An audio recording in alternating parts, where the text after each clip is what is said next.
నేను మాట అడుగుతాను. సంఘానికి కొన్నిసార్లు మనకు ఒక పత్రికలు వస్తూ ఉంటాయి కదా, ఇలా పత్రిక వచ్చింది. ఈ పత్రికని ఎవరి మట్టుకు వారికి వ్యక్తిగతంగా చదివి వినిపిస్తానా, ఒకేసారి చదివి వినిపిస్తానా? ఒకేసారి. ఇప్పుడు చెరసాల్లో కూర్చుని ఫిలిప్పీ సంఘానికి పత్రిక రాశారు ఆయన.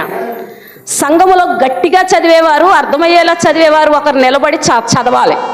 చదవాలా, చదవక్కర్లేదా? చదవాలా? ఈ పత్రికను నిలబడి ఇదే స్థాయిలో గట్టిగా చదివితే ఆ సంఘములో ఉన్న ఇద్దరి పరిస్థితి ఏంటంటారు? పేర్లు రాశాడా రాయలేదా? అక్కడ రాశాడా రాయలేదా?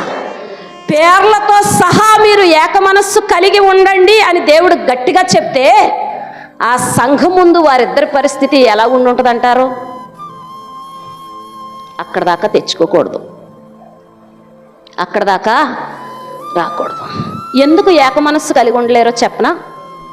దానివల్ల వాళ్ళ కుటుంబాలకు ఏ ప్రమాదం లేదు, దానివల్ల వాళ్ళ కుటుంబాలకు ఎలాంటి అపాయం లేదు, దాని వలన వారి కుటుంబాలకు ఎలాంటి నష్టం లేదు.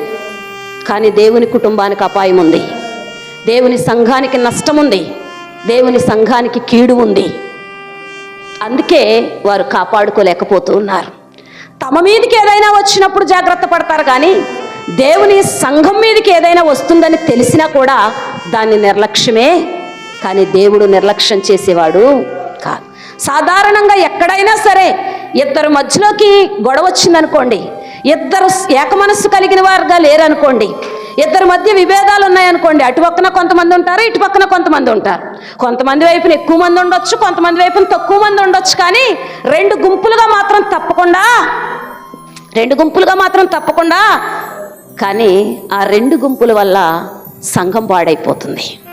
ఆ రెండు గుంపుల వల్ల సంఘానికి క్షేమం కలగదు.